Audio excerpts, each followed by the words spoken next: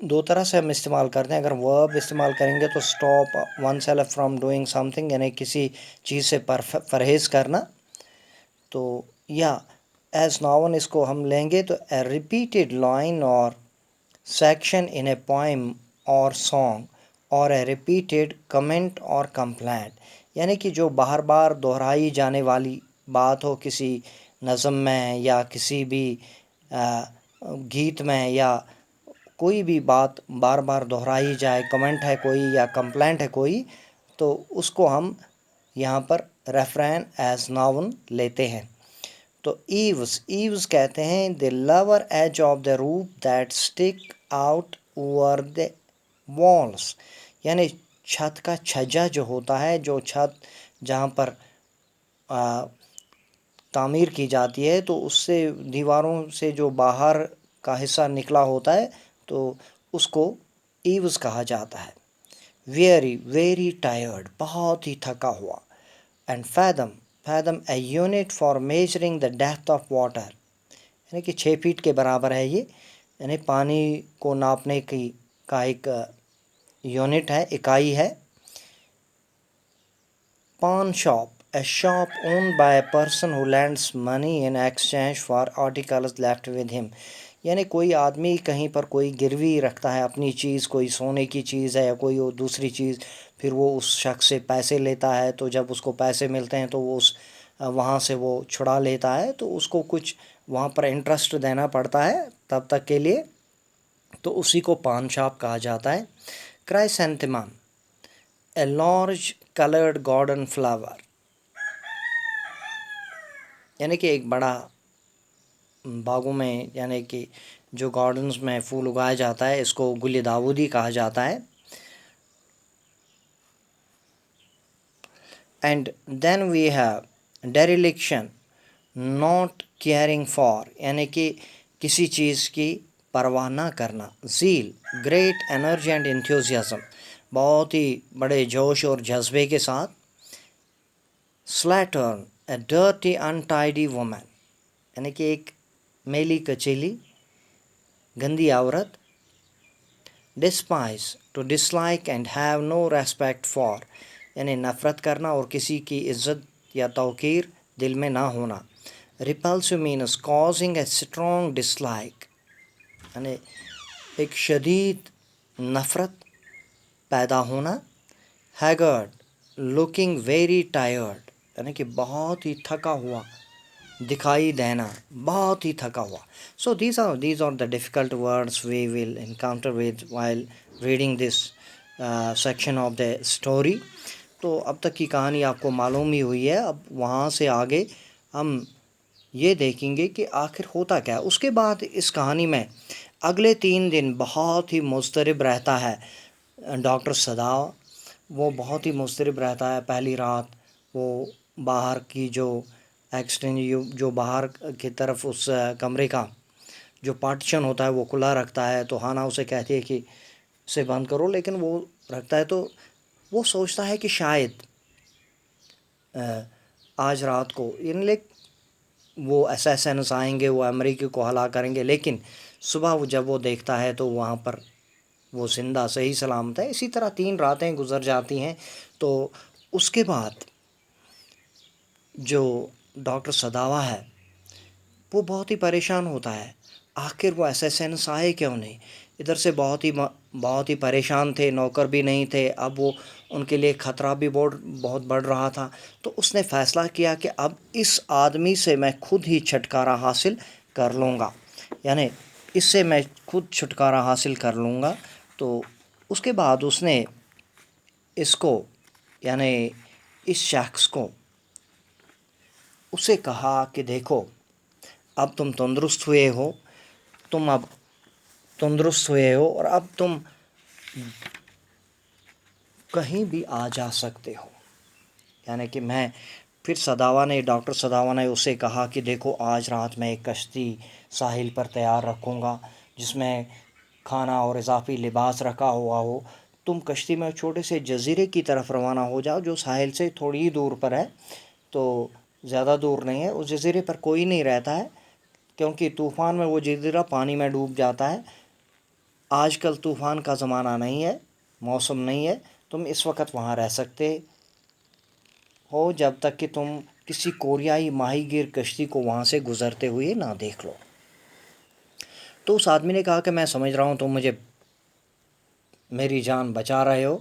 تو سداوا نے کہا بالکل نہیں میں اب تمہیں یہاں رکھنا تکلیف دہ ہے، یعنی کہ خطرے سے خالی نہیں ہے۔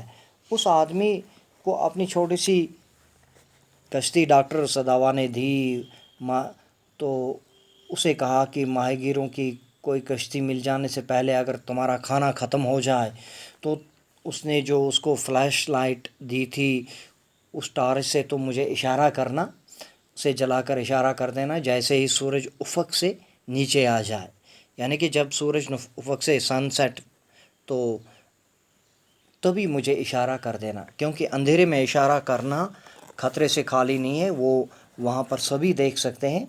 تو اگر تم وہاں پر رہ گئے تو مجھے ایک بار اشارہ، تو میں تازہ مچھلیاں پکڑنا آسان لگے گا اور انہیں کچا ہی کھا جانا، کیونکہ آگ نہیں جلانا، آگ دھواں کوئی بھی دور سے دیکھ سکتا ہے۔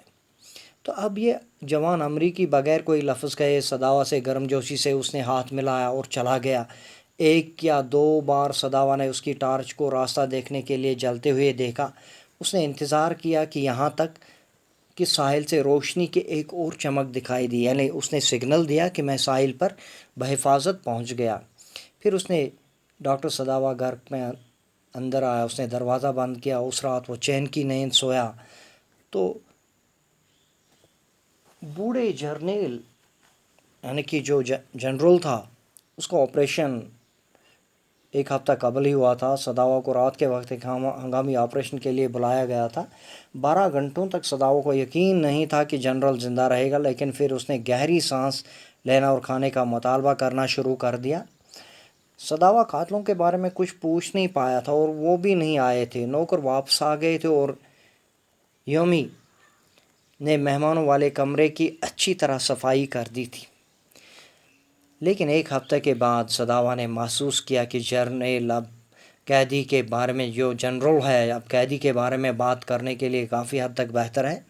تو اس نے جنرل سے بات چھیڑ دی۔ ہاں جناب، وہ شخص فرار ہو گیا، سداوا نے کہا۔ سداوا نے جنرل سے پہلے ہی اس بارے میں بات کی تھی اور جنرل نے اسے کہا تھا کہ میں اسیسنز بھیج کر اس کا خاتمہ کروا دوں گا، لیکن اب سداوا نے کہا کہ وہ شخص فرار ہو گیا۔ تو جنرل کو یاد نہیں آ رہا تھا، اس نے کہا وہ قیدی بوڑھے نے اس نے کچھ توانائی یعنی کہ اپنی انرجی جمع کرتے ہوئے کہا کیا میں نے تم سے وعدہ نہیں کیا تھا کہ میں تمہارے لیے اسے مار ڈالوں گا؟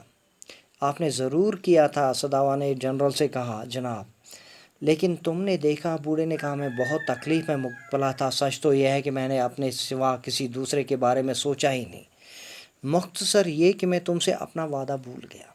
تو جنرل نے یہ کہا کہ میں وہ وعدہ جو میں نے تم سے کیا تھا میں وہ بھول گیا تھا، یہ یقیناً میری بڑی لاپرواہی تھی، لیکن تم سمجھ لو کہ اگر وہ راز کھل جاتا تو تم سمجھ ہی گئے ہو کیا نہیں سمجھے۔ یعنی جنرل نے اسے کہا کہ اگر یہ راز کھل جاتا تو تمہاری مصیبتیں بڑھ جاتی، تو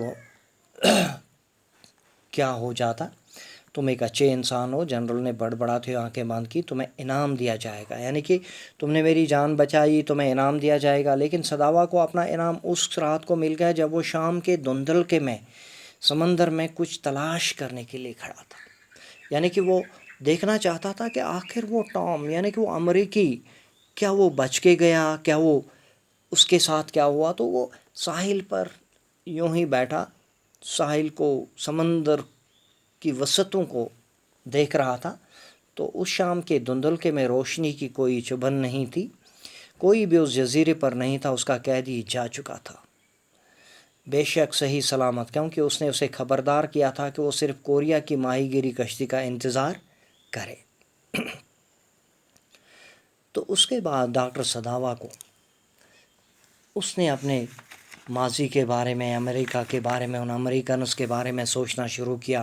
جب وہ امریکہ گیا تھا تو اس کو کوئی وہاں جگہ دینے کے لیے تیار نہیں تھا، کیونکہ امریکنز آلریڈی تعصب زدہ تھے جاپانیوں کی طرف سے۔ اور اس کے بعد اس عورت نے، جو وہ ایک میلی کچیلی عورت تھی، تو اس نے بڑی منتوں کے بعد بڑی سماجتوں کے بعد اسے جگہ دینے کے لیے حامی بھر لی تھی.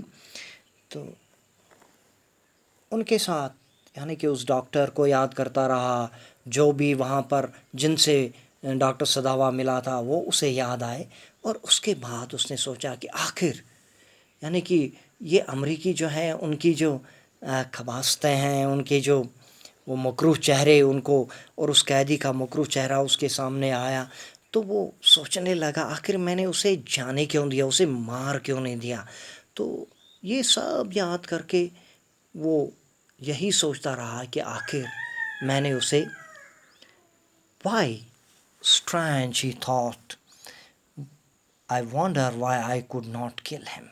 یعنی کہ بہت ہی عجیب ہے، میں بہت حیران ہوں آخر میں نے اسے مار کیوں نہیں دیا، ہلاک کیوں نہیں کیا.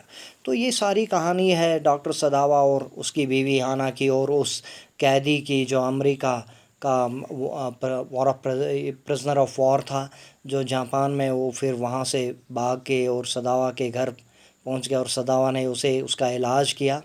تو یہ ساری کہانی ہے کہ کبھی کبھی انسان دشمن سے بھی کس طرح پیش آتا ہے، اور دشمن کو بچانے میں اپنے آپ کو خطرے میں ڈالتا ہے. تو this is all about this story. Thank you.